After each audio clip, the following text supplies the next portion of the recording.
आज राजस्थान के मुख्यमंत्री भजनलाल जी के नेतृत्व में राजस्थान सरकार का बजट हमारी वित्त मंत्री आदरणीय दिया कुमारी जी ने जो प्रस्तुत किया वो शानदार बजट था। जन हितकारी और आम नागरिकों का ध्यान रखते हुए बजट बनाया गया। बहुत अच्छा बजट बनाया। किसानों को विशेष रूप से समर्पित बजट है।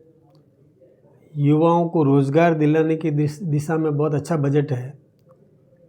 उद्यमियों के लिए भी बहुत लाभकारी बजट है। आम नागरिक के जीवन स्तर को ऊंचा उठाने के लिए जो योजनाएं बनी है बहुत लाभकारी है। और किसानों की बात करें तो किसान सम्मान निधि में 6,000 तो केंद्र सरकार और 3,000 राजस्थान सरकार जोड़ करके 9,000 रुपया प्रति वर्ष देगी। ये किसानों के लिए लाभकारी है। यही नहीं, किसान क्रेडिट कार्ड में जो पहले 3 लाख रुपए का प्रावधान था अभी उसको बढ़ा के 5 लाख रुपया किया है। वैसे ही मिनिमम सपोर्ट प्राइस बढ़ाने की बात है, या किसान कोई जैविक खेती करे उसको प्रोत्साहित करने का काम किया है। और मैं सोचता हूँ कि ये भजनलाल जी का ही विज़न है कि कोई बैलों से खेती करे, उसको प्रोत्साहन देने के लिए 3,000 रुपया अनुदान देना यानी सहायता देना, यानी उसको प्रोत्साहित करने का काम किया। हमें मालूम है कि नंदी आज बेसहारा और गलियों में घूमता है, तो उसका उपयोग भी किसान लेने लगेगा तो ये आवारा पशुओं की समस्या भी कम होगी। जैविक खेती को बढ़ावा दे करके और उसको उचित मूल्य मिले, अधिक मूल्य मिले, इस दिशा में भी और इस बजट में प्रावधान किए गए। महिला SC ST उद्यमी उसको भी अधिक ऋण मिल सकेगा और उसमें भी और उसको प्रोत्साहित करने के लिए बहुत बड़े बड़े प्रावधान इसमें किए हैं।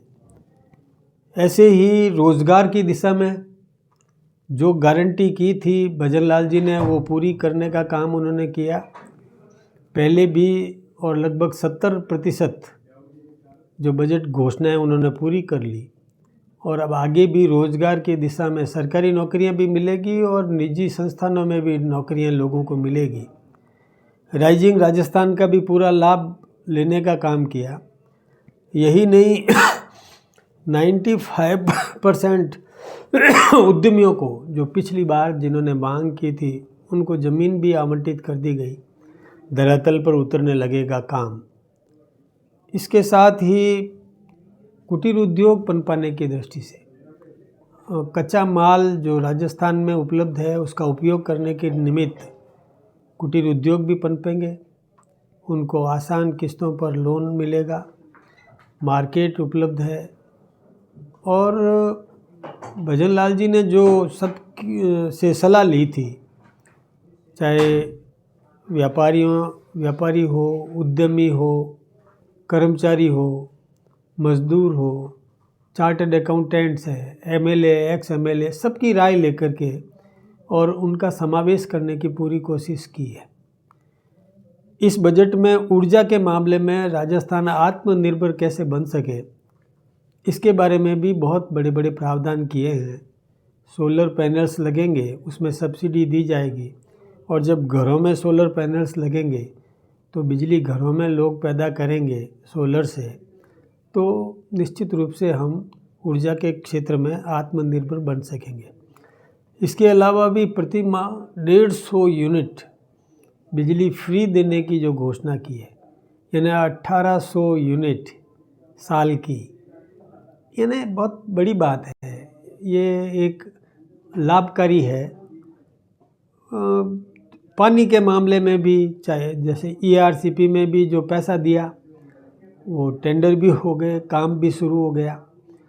जो राम जल सेतु जो बनाया है राजस्थान और मध्य प्रदेश का, जो मिला करके जो पानी का उपयोग किस प्रकार से होगा राजस्थान में, ERCP, और ऐसे ही हरियाणा से पानी मिलने लगेगा। ऐसे ही हम नर्मदा के पानी का भी पूरा उपयोग करेंगे ताकि राजस्थान के किसानों को पानी मिल सके, पेयजल की समस्या का समाधान होगा और किसान को भी खेत में पानी मिलेगा। इसके अलावा जो कच्चा माल है वो यहाँ उपयोग में आएगा, अब बाहर कच्चा माल नहीं भेजेंगे। पर्यटन की दृष्टि से जो अरावली पर्वत श्रेणियों में जो धार्मिक स्थल है या जो पर्यटन केंद्र बन सकते हैं ऐसे स्थल है, उनका विकास करने का काम किया है। मंदिरों में भी उसका जीर्णोद्धार करना, उसका विकास करना, उसका उद्धार करना, उसको आकर्षक बनाना, उसको अच्छा बनाना, इस दिशा में भी धन देने की व्यवस्था की है। यहाँ तक कि पुजारियों को मानदेय भी 7,500 रुपया कर देना, ये राजस्थान सरकार की और भजन लाल जी की उपलब्धि मानी जाएगी। इस प्रकार का बजट देकर के चहुमुखी विकास निश्चित रूप से राजस्थान में होगा। मैं मुख्यमंत्री जी और वित्त मंत्री जी को बहुत बहुत धन्यवाद दूंगा कि आम नागरिक को मजबूत करने की दृष्टि से और किसान को भी समृद्ध करने की दृष्टि से कर्मचारी वर्ग का भी पूरा ध्यान रखा है। सभी वर्गों का, युवा का, महिला का, SC का, ST का, सभी वर्गों का, गरीब का उत्थान कैसे हो सकता है, उस दिशा में भी बहुत अच्छी योजनाएं दी है। मैं सोचता हूँ कि ये बजट बहुत उपयोगी है और निश्चित रूप से इसका लाभ आम नागरिक को मिलेगा। केंद्र सरकार से भी जो सहयोग मिला है राजस्थान को, उसका भी पूरा लाभ और इस बजट में उठाने की कोशिश की गई है।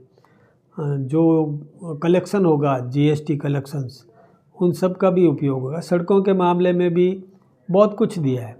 प्रत्येक विधायक को, यानी बिना भेदभाव के प्रत्येक विधायक को अपने क्षेत्र में विकास के लिए और प्रचुर मात्रा में उनको सड़कें मिली है।